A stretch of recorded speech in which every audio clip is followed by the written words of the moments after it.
Friends ఈ video ఎవరెవరు రెంట్లు కొంటున్నారో ఎక్కడెక్కడ రెంట్లు కొంటున్నారో బావుబందలు కొంటున్నారో వాళ్ళందరికీ ఉపయోగపడుతుంది. చాలా ఉపయోగపడే వీడియో అనమాట. రీసెంట్గా ఒక ఇన్సిడెంట్ జరిగింది కదా, కరీంనగర్లోని ఒక శ్రీనివాస్ అనే ఆటో డ్రైవర్ అనమాట. ఆ వ్యక్తి ఏంటంటే ఏదో మొత్తానికి ఇష్యూస్ వల్ల చేసుకుని చనిపోయాడు.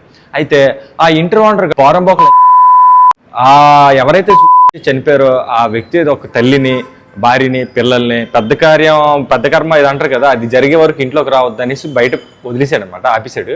అయితే వాళ్ళు పాప ఇంకో దిక్కులేక ఆప్షన్ లేక శ్మశానాలు ఉన్నారు, వారం రోజులు శ్మశానాలు ఉన్నారు. ఇంతకంటే ఇండియాలో దౌర్భాగ్యం ఇంకేం ఉండదు అనమాట. నేను అందుకే అంటాను కదా, ఇప్పుడు ఇండియాలో పుట్టినందుకు సిగ్గుచేటు బాధపడతాను అనేసి. అయితే వారం రోజులు ఆడవాళ్ళు అలాగా శ్మశానంలో ఉంటే ఎంత బాధ అనిపిస్తుంది ఎవరికైనా. అసలు తట్టుకోలేకపోతున్నాను వింటే. కానీ చాలామంది హౌస్ ఓనర్లు ఎక్కడ పడితే అక్కడ ఇలాగ దౌర్జంగా ఉన్నారనమాట. రెంట్కు ఉండే వాళ్ళ మీద చాలా దారుణంగా. అరే ఎర్రిపూక, నీకేంటి నెలకి రెంట్ ఇస్తే చాలు, ఈ ఎర్రిపూక మూఢనమ్మకాలు ఎన్ని వేస్ట్ రా. ఎర్రిపూక నీకేంటి రెంట్ టైంకి పడుతుందా లేదా అది చూడాలి, అంతేగాని. ఇంకొక ఎగ్జాంపుల్ చెప్తాను. ఒకడు పాలు అమ్ముతాడు. ఆడు పాల్లో నీళ్ళు ఎక్కువ కలిపి బాగా సంపాదించి బిల్డింగులు అవి ఇవి బాగా రిచ్గా బాగా బలిసిపోయింది. ఆడికి బలిసిపోతే ఒక పెద్ద మనిషి పాపం ఇల్లు లేక ఆడికి ఒక ఇల్లు ఉంటే బావుబంధంకి 1 లక్ష రూపాయలకి ఎంతకు అడిగాడు. సరే అని ఒప్పుకున్నాడు, ఓకే. తర్వాత ఆడేం చేశాడు, 1 లక్ష రూపాయలకు ఒప్పుకునేది 2 లక్షలు చేశాడు. ఆ లంజా కొడుకు, ఆడు పాలు అమ్మినాడు లంజా కొడుకు, నీళ్ళు కలిపి అమ్మిన లంజా కొడుకు 2 లక్షలు చేసేసాడు. 2 లక్షలు చేసేసి ఒకసారిగా 2 లక్షలు చేసేసి ఈ వ్యక్తి ఏంటంటే ఈ పెద్ద మనిషి 1 లక్ష రూపాయలకి అయితే ఇచ్చుకోవడానికి ఆ లంజా కొడుకు ఎప్పుడైతే 2 లక్షలు చేసాడో ఆ 2 లక్షలు మనిషి దగ్గర సెట్ అవ్వాలి కదా. ఈ పెద్ద మనిషి దగ్గర 2 లక్షలు సెట్ అవ్వక కొంచెం టైం అమ్మని అడుగుతుంటే రోజు అలాగా ఆడు కనబడి ఇంకెప్పుడు మనిషి ఎవరా లంజా కొడక, డబ్బులు నువ్వు సడన్గా 1 లక్ష రూపాయలు పెంచేసి డబ్బులు సెట్ అవ్వకపోతే ఆ మనిషి మీద ఎగిరిపోతారో పట్ట లంజా అవడం ముష్టి లంజా కొడక. అయితే అలా చేశాడు మొత్తానికి. అలాగ చేసి మొత్తానికి బాబందుకి ఏదో దిగారు, 2 లక్షలు ఇచ్చారు ఆ పెద్ద మనిషి. ఓకే, ఏదో కాయ కష్టం చేసి ఇచ్చాడు. 2 లక్షలు ఇచ్చాక చాలా ఏళ్ళు ఆ 2 లక్షలకి వాళ్ళు ఇంట్లో ఉన్నారు. చాలా ఏళ్ళు దాని మీద ఆడు వడ్డీకి తిప్పాడో ఎలా చేశాడో మొత్తానికి ఇందులో ఇన్వెస్ట్ చేశాడు. ఆ 2 లక్షల మీద మంచిగా వచ్చింది, ఆడికి లాభపడ్డాడు, బాగానే ఉంది. ఆ తర్వాత అద్దెకి కొన్నాళ్ళు ఆ పెద్ద మనిషి అలాగా ఇంట్లోనే ఉన్నాడు. ఆ బాబంద్ టైం క్లియర్ అయిపోతే 2 years ఎంతో ఆ డబ్బులు క్లియర్ అయిపోయి రిటర్న్ ఇచ్చేసాడు. ఓకే, పుగ్గాడు. ఇచ్చేసాక రెంట్కు ఉన్నాడు ఆయన, ఆ పెద్ద మనిషి. రెంట్కుంటే చాలా ఏళ్ళు 10-15 సంవత్సరాలు ఉన్నాడు రెంట్కి. అయితే లాస్ట్ ఈ మంత్ ఖాళీ చేసేస్తాం అన్నప్పుడు ఆడి పిల్లం ఎవరో మొత్తానికి లాస్ట్ మంత్ రెంట్కి కూడా చేపారు. 10-15 సంవత్సరాలు రూపాయి కూడా ఉంచకుండా ఆ పెద్ద మనిషి 10-15 సంవత్సరాలు అద్దె కట్టాడు. కరెంటు బిల్తో సహా వెళ్ళిపోతున్న నెలతో సహా కరెంటు బిల్ క్లియర్ చేస్తే ఆ నెల కూడా ఇచ్చేస్తారు. కాకపోతే కొంచెం 5 రోజులు ముందే టైం ఉంది ఇంకా వీళ్ళు ఖాళీ చేసేటప్పుడు. అయినా కూడా చాపి రెంట్ లంజా కొడక 15 సంవత్సరాలు వాళ్ళ మీద లాభం పడ్డావు, ఎంత సంపాదించావు, అద్దె కట్టారు, రూపాయి కూడా మిస్ చేయకుండా అన్న. అలాంటి లాస్ట్ మంత్ చేసాపి సిగ్గులేదని మీకు సిగ్గుపడండి రా లంజా కొడక. లాస్ట్ మంత్ కూడా అద్దె దెంగాలని చూస్తున్నావు. దెంగొచ్చి తప్పలేదు, కానీ అన్నేళ్ళు నీకు రూపాయి కూడా బొక్క పెట్టకుండా ఇచ్చిన పెద్ద మనిషికి రెంట్ కరెంట్ అన్ని టైం కట్టింది పెద్ద మనిషిని. లాస్ట్ వెళ్ళిపోతున్నప్పుడు సరే ఏముందిలో పోతే నెల రోజులు అని ఊరుకుంటావా? లాస్ట్ మంత్ కూడా తప్పుతావా? చెత్త లంజా కొడక నువ్వు. అసలు ఇలాగ ఉన్నారు. ఎందుకు చెప్తున్నానంటే అద్దెలకు ఉండేవాళ్ళు సొంత ఇల్లు లేనప్పుడు ఎంత బాధపడతారో నాకు చాలా వరకు తెలుసు. నేను కూడా చాలా ఫేస్ చేశాను, బయట వచ్చి చాలా సిచ్యువేషన్లు ఫేస్ చేశాను కాబట్టి నాకు తెలుసు. ఎన్నో సిచ్యువేషన్లు చూశాను, కానీ ఇది అమానుషం, అసలు అమానుషం, దారుణం. ఎంత సిగ్గులేదరా నీకు చెత్త లంజా కొడక. ఆడపిల్లలు ఆయన చనిపోయిన వ్యక్తి తల్లి ఆడదాయే, భార్య ఆడదాయే, పిల్లలు ఆడపిల్లలే, 4-5 ఆడవాళ్ళని అలాగో రోడ్లో పడేసి రావద్దు మా ఇంటికి, పెద్ద కర్మ నీకు. లవడాలో పెద్ద కర్మ అయ్యాక నీకేట్రా అయిపోద్ది. పెద్ద కర్మ అవ్వకముందు వాళ్ళ ఇంట్లోకి వస్తే నీకేమైపోతుందిరా, ఇంకిగిడి జరిగిపోతుందిరా. ఎర్రిపుగ్గలు పెద్దోళ్ళు, ఎర్రిపుగ్గు సామెతలు, ఎర్రిపుగ్గు మూఢనమ్మకాలు ఇవన్నీ పెట్టి బాగా రుద్దిశారు. అలాంటివన్నీ మీ ఎర్రిపుగ్గుతనం వల్ల ఇప్పుడు ఆడవాళ్ళు రోడ్డు మీద పడిపోయారు. శ్మశానాల్లో వారం రోజులు ఉన్నారు. ఇప్పుడు ఎవరు వాళ్ళని ఆదుకుంటారు? ఈ వారం రోజులు శ్మశానాల్లో ఎన్ని కష్టాలు పడ్డారు. ఆడవాళ్ళు బాత్రూమ్ ఉంటుంది, స్నానం చేసుకోవాలి, చెత్త లంజా కొడుకులారా. గణేష్ వారే పెద్దోళ్ళైనా ఈ మూఢనమ్మకాలు అక్కడక్కడ కూర్చుని సామెతలు, ఈ భజన పార్టీలు ఉంటారు, తాళాల లంజా కొడుకులు. అలాంటి వాళ్ళు కూడా చెప్తున్నాను, ఈ బాబా లంజా కొడుకులు చాలా మంది ఉంటారు. వీళ్ళందరూ మారాలి, చాలా వరకు మారాలి, మంచిగా ఉండాలి. ఎంత మూఢనమ్మకాలు నమ్ముతారో అంత మడ్డుగుడిసిపోతారు. చాలా టూ మచ్ అనమాట. ఎందుకు చెప్తున్నాను ఇంత స్ట్రాంగ్ బూతులు మాట్లాడి చెప్తున్నానంటే, ఎందుకంటే దారుణాలు జరుగుతున్నాయి చాలా డిపార్ట్మెంట్లో. వాటికంటే ఈ బూతులు ఏంటంటే ఇంత స్ట్రాంగ్ తగులుతుంది. ఎవరికైనా మనం గోప మీద కొట్టినట్టు ఉండాలి కానీ కొట్టలేం. సో ఈ బూతుల వల్ల గట్టిగా మాట్లాడి చెప్పినట్టు ఉంటుంది. అందుకని ఇంత స్ట్రాంగ్ చెప్తున్నాను. సో ఒకటే గుర్తుపెట్టుకోండి, మూఢనమ్మకాలు అది జరిగిపోతాయి, ఇది జరిగిపోతాయి, ఇది అయిపోద్ది, అది అయిపోద్ది, ఏముండదురా, ఏముండదు.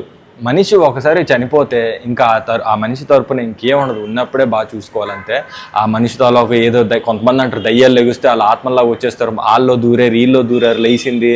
ఇవన్నీ కొన్ని జాతులు ఉంటాయి కదా, కొన్ని మత ప్రచారాలు చేస్తుంటారు. ఆ దేవుళ్ళు, మా దేవుడు లెగిసాడు, మా దేవుడు కాళ్ళు లేపాడు, మా దేవుడు లేచింది, ఇవన్నీ బొక్క ట్రాష్. ఆ మతం ప్రచారం చేస్తే ఆ మతం తాలూకు ఇవి ఉంటాయి కదా, అవి మరి చెప్పండి ఎందుకులే, కానీ వాటికి ఫండ్లు వస్తాయి, ఫారెన్ నుంచి అక్కడి నుంచి ఫండ్లు వస్తాయి.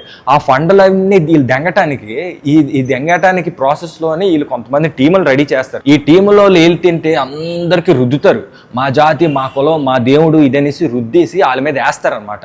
ఆ జనాల మీద వేసినప్పుడు వాళ్ళందరూ ఐక్యమైపోయి ఆ టీంలు, ఆ జాతులు, ఆ మతాల్లో దూరిపోయి వాళ్ళు దేవుడిని పెంచి హైక్ చేసి అప్పుడు ఎంతమంది ఉన్నారో మన వాళ్ళు అనేసి ఫారెన్ నుంచి ఫండ్లు అవి వీళ్ళు దెంగుతారు. మెయిన్ వాళ్ళు ఎవరు ఉంటారు, మత ప్రచారాలు, మత పెద్దలు, కుల పెద్దలు ఉంటారు కదా, వాళ్ళు ఫండ్లు దెంగుతారు. వాళ్ళకి ఆ ఫండ్లు దెంగటానికి మిమ్మల్ని రెచ్చగొట్టి, అంటే ఎలాగంటే మీకు ఒక తోలు బొమ్మలాగా ఆడిస్తారు అనమాట. ఆడించి మీకు ఏదో బిస్కెట్, టీ పడేస్తారు, సమోసా పడేసి మిగతా అన్ని వాళ్ళు దెంగేస్తారు. మీకేంటి ఎర్రిగొర్రెలు, ఎర్రిపూకలు కదా, మీకు తెలియదు. మతం పిచ్చిలోని కొట్టించుకుంటారు అనమాట, గొద్దు చీరేసుకుంటారు అలాగా. సో అలాగ జరుగుతుంది. ఇలా జరగటం వల్ల ఏంటంటే వాళ్ళకే ఉపయోగం తప్ప మీకేం మధ్యలో రాదురా. నువ్వు కష్టంలో ఉంటే, నువ్వు ఆకలితో ఉంటే, గెంజి తాగుతుంటే ఏ మత పెద్ద వచ్చి నీకు పెడతాడరా, ఏ కుల పెద్ద వచ్చి నీకు పెడతాడరా, ఏ దేవుడు వచ్చి నీకు పెడతాడరా. ఇంకోటి చూస్తున్నా జనాలు, ఏదైనా మంచి విషయం జరిగింది అంటే నాకు దేవుడు ఉన్నాడు, నా వెనక దేవుడు నా జోబులో ఉన్నాడు, నా బ్యాగ్లో ఉన్నాడు అలాగంటారు. ఏదైనా ఆడికి బొక్క పడిపోయి ఏదైనా ఏం చేస్తాను, నా అదృష్టం బాగోలేదు, టైం బాగోలేదు, మన పరిస్థితి ఎలా ఉంది, దానికి ఎవరేం చేస్తారని ఎరుపుకులు సమర్థించుకుంటారేంట్రా, ఎంత ఎరుపుకుల్లాగా. అది చాలా తప్పురా. నువ్వు కష్టపడినప్పుడు నీదే కష్టం, నువ్వు పాడైపోయినప్పుడు నీదే. ఎందుకంటే నీ ఆలోచన నేను పాడు చేస్తుంది, నీ పరిచయాలు, నీ మంచి ఆలోచన నేను బాగు చేస్తుంది. అంతేగాని ఏ దేవుడు వచ్చి నీకు బాగు చేయడు, ఎవరి రూపాయి పెట్టర్రా, ఏం చేయరు. అలాగని నేను దేవుళ్ళు మొక్కుతున్న వాళ్ళని వాళ్ళు వద్దు మొక్కొద్దు, దేవుడు గుళ్ళకి వెళ్తున్న వాళ్ళు వద్దు ఇలా చేయకండి, దేవుడు ప్రచారం చేసి చేయొద్దు అనట్లేదు. ఎవరి దోలాలది, ఎవరికి నచ్చినట్టు వాళ్ళు చేసుకోండి. నేను చెప్పేది ఏంటంటే వాటి వల్ల చాలామంది ఆడవాళ్ళు ఏదో ఉపవాసాలు ఉన్న రోజులు పిల్లలకు కూడా మార్చేస్తారు. ఏమంటే ఉపవాసం ఈ టైం వరకు తినకూడదని. నీకంటే దోల ఎక్కువ అయిపోతుంది, నీకు ₹1,00,00,000 ఉన్నవాడికి 10 కోట్లు వచ్చి పడిపోవాలి, కేజీ బంగారం అంటే 10 కేజీలు బంగారం వచ్చేయాలి అనేసి మొక్కేదంతా ఇంతే. జనాలు మొక్కుతున్నారు. అది అంటే ఎవరు దేవుడు రూపాయి ఇవ్వడంటే ఎవరు మొక్కరు కదా, ఇవన్నీ జరుగుతాయి కాబట్టి మొక్కుతుంటారు. మొక్కటం వల్ల ఏంటంటే మీకు లాభం గురించి మొక్కుతున్నారు. అంతేగాని పిల్లల్ని మార్చేసి మరి ఉపవాసాలు, ఒంటి పొద్దులు, ఒక పొద్దు, హాఫ్ పొద్దు, బొక్క పొద్దు అనేసి ఇవన్నీ చేసేసి పిల్లలు కూడా మార్చేస్తున్నారు. చాలామంది ఆంటీలు, అంకులు చూశాను పెద్దవాళ్ళు ఇంట్లోనే. సో ఈ మూఢనమ్మకాలు ఎన్నిటి వల్ల పాపం ఇప్పుడైతే ఏం జరిగింది, ఆ కరీంనగర్లో ఆ ఫ్యామిలీ పాపం ఆడపిల్లలు వాళ్ళు రోడ్డు మీద పడ్డారు. మరి ఆ ఓనర్ గార్డు కరికిరిస్తాడో ఎప్పుడు పిలుస్తాడో తెలియదు. కానీ అరే అద్దులకి ఎవరెవరు ఇల్లులు ఇస్తున్నారు వాళ్ళందరికీ మటుకు ఒకటే హెచ్చరిక. కానీ వీళ్ళందరితో పోల్చుకుంటే నేను చాలా అదృష్టవంతుడిని. హైదరాబాద్లో నాకు ఒక ఓనర్, అసలు ఆ బిల్డింగ్ నేను 10 సంవత్సరాల నుంచి ఉంటాను. నేను నా లైఫ్లో ఎక్కడికి వెళ్ళినా ఆయన్ని గుర్తుపెట్టుకుంటాను. అంత మంచి ఓనర్ దొరకడం. ఆయన అసలు నేను దేవుడిని నమ్మను కానీ ఆయనే నాకు దేవుడు అంటాను. అంత మంచి వ్యక్తి. చిన్న రిపేర్ అంటే ఎవడో ఏ ఓనర్ పట్టించుకోడు. ఆయన అడగకముందే అన్నీ చేస్తారనమాట. అంత మంచి బిల్డింగ్లో నేను దొరకడం నేను చాలా అదృష్టవంతుడిని. ఇప్పటికీ మర్చిపోలేను. పేర్లో చెప్పను కానీ నేను ఉంటున్న బిల్డింగ్ మట్టుగా ఆయన దేవుడు అంతే. ఆయన ఓనర్ కాదు, దేవుడు ఆయన. నాకు ఆయన దేవుడు. అలాగా చాలామంది ఉన్నారు. కానీ మీరేట్రా గుడిసెట్టినా కొడుకులు, అమ్మ రెంట్లు నెలకే పెంచేస్తారు, రెంట్ గురించి ఎంత టార్చర్ పెడతారు. రెంట్ మీరు వసూలు చేసుకోవాలి, ఎందుకంటే తప్పు లేదు. మీరంతా కష్టపడి కట్టించారు, ఎంతో బిల్డ్ చేసుకున్నారు, చాలా డబ్బులు పెట్టి ఇన్వెస్ట్ చేసి కట్టించారు రెంట్లు వస్తాయనేసి.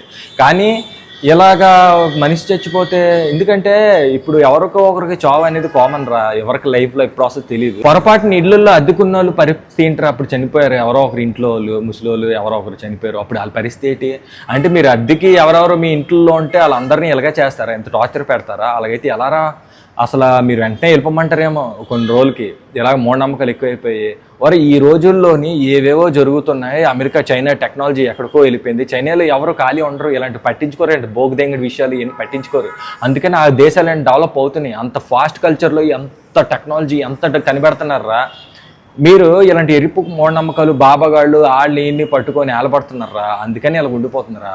మీరు ఎలాగో మీ జీవితాలు అయిపోయారా 40-50 సంవత్సరాలు పెద్దవాళ్ళు అందరూ విన్నారు. కానీ తర్వాత వచ్చే జనరేషన్కి మంచి మోటివేషన్ ఇచ్చి ఇలా పెద్ద పెద్ద దేశాల వాళ్ళతో కంపేర్ చేసి పెద్ద పెద్ద ఎలాన్ మస్క్ ఇలాంటి పెద్ద వాళ్ళు డెవలప్ అయిన వాళ్ళు చూపించి ఇన్స్పిరేషన్గా తీసుకోమని చెప్పాలి. కానీ అంతేగాని ఇలాగా మూఢనమ్మకాలు ఇవి రుద్దటం వల్ల చాలా నాశనం అయిపోద్ది రా, దేశమే నాశనం అయిపోద్ది. దయచేసి అంత నాశనం చేయకండి రా, మీరే మడ్డు గుడిపిస్తున్నారా జనాల్ని మూఢనమ్మకాలు రుద్దేసి.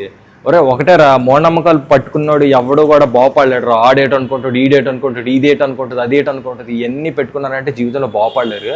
ఫస్ట్ ఎవడైనా పైకి నెక్స్ట్ లెవెల్ హై పొజిషన్లో ఉండాలనుకుంటే ఇవన్నీ వదిలేరు. ఇవన్నీ వదిలేసిన రోజే బాగుపడతారు ఎవరైనా సరే. నేను అలాగ అన్నీ వదిలేశాను కాబట్టి ఈరోజు మంచి పొజిషన్లో ఉన్నాను. నిజంగా చెప్తున్నాను, బాగుపడాలంటే ఫస్ట్ ఆఫ్ ఆల్ మూఢనమ్మకాలు ఆలేలో అనుకుంటారు, ఇవే అనుకుంటారు. ఒక డేర్ స్టెప్ వేసి ముందుకెళ్ళాలి. ముందుకెళ్ళిన రోజు నువ్వు బాగుపడతావు, లేదంటే చాలా కష్టం, ఇప్పటికీ అక్కడే ఉంటావు. అందులోకి పెద్దోళ్ళ మాట వినడం చాలా మంచిది. పెద్దోళ్ళు ఏది చెప్పినా మన మంచిగా చెప్తారు. కానీ మూఢనమ్మకాలు రుద్దేసి వీళ్ళని ఇచ్చేసేసి బ్లేమ్ చేసేసి ఇలాంటి వాళ్ళు ఉంటారు కదా, అలాంటి మాటలు అస్సలు నమ్మకు, చాలా డేంజరు. బాగుపడవు, పాతాళానికి వెళ్ళిపోతాం. ఎవరైతే మంచి మాటలు చెప్తారో ఏది జరిగినా మన మంచిగా టేక్ ఇట్ ఈజీ అది ఇది అని, దేవుడిని రుద్దకుండా మూఢనమ్మకాలు రుద్దకుండా ఇలాంటి వాళ్ళు చెప్పిన మాటలు డెఫినెట్లీ విను, బాగుపడతావు. నేను అలా విన్నాను కాబట్టి బాగుపడ్డాను. అంతేగాని దేవుడిని రుద్దేసి ఆ గుళ్ళకి వెళ్ళి కొబ్బరికాయలు కొట్టి ఇచ్చేయి అచ్చేయి ఇవన్నీ ఏం అవ్వదు, ఏం తెవలదు. కష్టపడితే కడుపు నిండా తింటావు, లేకపోతే తడిగొడ్డేసి తొంగుంటావు. ఒకటే గుర్తుపెట్టుకో, జీవితంలో ఎప్పుడైనా సరే బాగుపడాలంటే ఇది ఒకటే, ఇంకేట్ల మీద డిపెండ్ అవ్వకూడదు. ఎవరిని, ఏ ఫ్రెండ్ని ఎవరిని నమ్మకు, ఎవరిని, ఏ రిలేటివ్ని కానీ ఏ చుట్టాన్ని కానీ ఎవరిని నమ్మకు. కష్టపడితే తింటావు, లేదంటే తడిగొట్టేస్తూ ఉంటావు. ఇది ఒకటి గుర్తుపెట్టుకుంటే జీవితంలో బాగుపడతావు. Thank you so much. మన ఛానల్ కొత్తగా చూసిన సబ్స్క్రైబ్ చేయండి. ఈ వీడియో మట్టుకు చాలామందికి షేర్ చేయండి, ఎందుకంటే దీనివల్ల చాలా ఉపయోగం ఉంటుంది. చాలామంది జనాలకు తెలుస్తుంది. ఇప్పుడు ఆ కరీంనగర్లో జరిగిన ఇన్సిడెంట్ చాలామందికి తెలియదు. ఏదో ఇన్స్టాగ్రామ్ అవి వాడిన వాళ్ళకి అవి మేమ్స్ చూసిన వాళ్ళకి తెలుస్తుంది. కానీ చాలా మందికి తెలియాలి. ఇలాంటి హౌస్ ఓనర్లు ఎంతమంది ఉన్నారో వాళ్ళందరూ బజార్కి ఇచ్చాలి. ఒక్కొక్క నా కొడుకుని మొత్తం రోడ్డు మీద పడేయాలన్నమాట. అప్పుడే వాళ్ళకి బుద్ధి వస్తుంది ఆ నా కొడుకులకి. లేకపోతే ఏట్రా అంత అమానుషం, ఆడవాళ్ళు రోడ్డు మీద పడేస్తావు, పెద్ద కారం అయితే రాకండి అది అనేసి. నీ ఇంట్లోనే ఆడవాళ్ళు ఉన్నారు కదరా, నీకే ఇప్పుడు ఇల్లు పోతే రోడ్డు మీద పడతావు. నీ ఇంట్లో ఆడవాళ్ళు తీసుకుని ఎక్కడికి వెళ్తావు? ఎంత దారుణంగా ఉన్నాడు చెత్త నా కొడక. సో సారీ ఫ్రెండ్స్, ఎవరైనా ఈ బూత్లో విన్నప్పుడు తప్పుగా అనుకోకండి. అంత ఎమోషన్గా మాట్లాడాను కాబట్టి అలా మాట్లాడాల్సి వచ్చింది. ఎందుకంటే ఈ రోజుల్లో ఎవడు విండు, అర్థమైందా? మంచిగా బబ్బప్ప అంటే బప్పలాగా చూస్తున్నారు. సో స్ట్రాంగ్గా ఉండాలి, మనం ఎవరికి భయపడకూడదు, డేర్ అండ్ డాష్గా ఉండాలి. చాలామంది వాళ్ళకి భయపడి ఏం జరిగినా ఎక్కడికక్కడ ఏ ఆఫీసుల్లో కానీ ఆడవాళ్ళు కానీ ఏదైనా అలాగా అణిగిమణిగి ఉండిపోతున్నారు. వాళ్ళు డేర్ చేసి 10 మందిలో పెట్టలేక, ధైర్యం చాలక, మీరు అలా ధైర్యం చేసి డేర్ చేసి స్ట్రాంగ్ ఉండండి. స్ట్రాంగ్ ఉన్న రోజే అసలు మీరు ఎప్పుడైనా ఏదైనా అచీవ్ చేయగలుగుతారు. ఎప్పుడు వాళ్ళకి వీళ్ళకి భయపడి కరేపగడి ముక్కుచీవుడు నిన్న మొన్న ముక్కుచీవుడు కార్చుకున్నాడు కూడా భయపడిపోయి అలా చేయకండి. స్ట్రాంగ్ ఉండాలి, డేరింగ్ ఉండాలి. డేరింగ్ ఉంటేనే ఎప్పుడైనా బాగుపడతారు. So thank you so much. మన ఛానల్ సబ్స్క్రైబ్ చేసుకొని ఇంతవరకు నన్ను నడిపించినందుకు. 1,00,000 సబ్స్క్రైబర్స్ దగ్గరలో ఉన్నాం. ప్రతి ఒక్కరికి పేరు పేరున ధన్యవాదాలు. Thank you so much.